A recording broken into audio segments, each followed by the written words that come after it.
боло турган ички иштер министрлиги. Бүгүнкү күндө сиз ушул МВДга кетип бартасыз, ички иштер министрлигичи. Канча ровуду, канча говуду бар? Роводу ар кайсы шаарда 4 роводу бар. Жок, Кыргызстан боюнча деп атам да мен. Кыргызстан болсо тактап айтсам болот эле мындай. Мына эми билбейт экенсиз, билип алганыңыз жакшы болот эле да. Андан кийин мен айтып коеюн бул жердечи. Эмне үчүн мен бул суроону берип атам? Эгерде ушул кичинекей ровудулар бар, ушуларды биригеби, бириктирбейби, говудулар биригеби, бирикпейби? Ушу тармагында да реформа болобу? Сөзсүз түрдө болот, аны караштырып атабыз азыр ошо реформа түрүндөчү.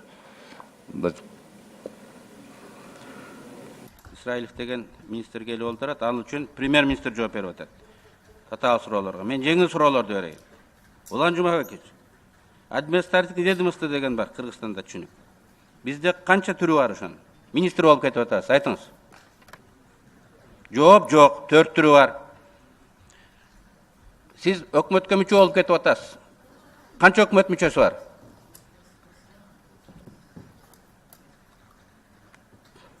Жок, 22 мүчөсү бар, сиз 22-чисисиз.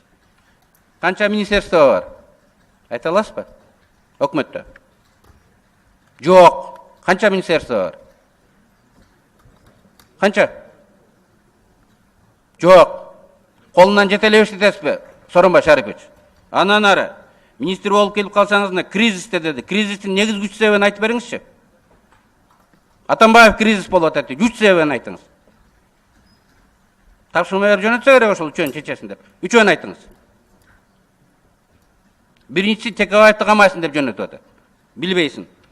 Мына реформа жүргүзөбүз деп атасың. Реформа жүргүзгөндө 4 приоритеттүү максатыңызды айтыңыз. Эмне жасайсыз? Жооп жок. 9-министр. Эме болду, сиз менен бүттү.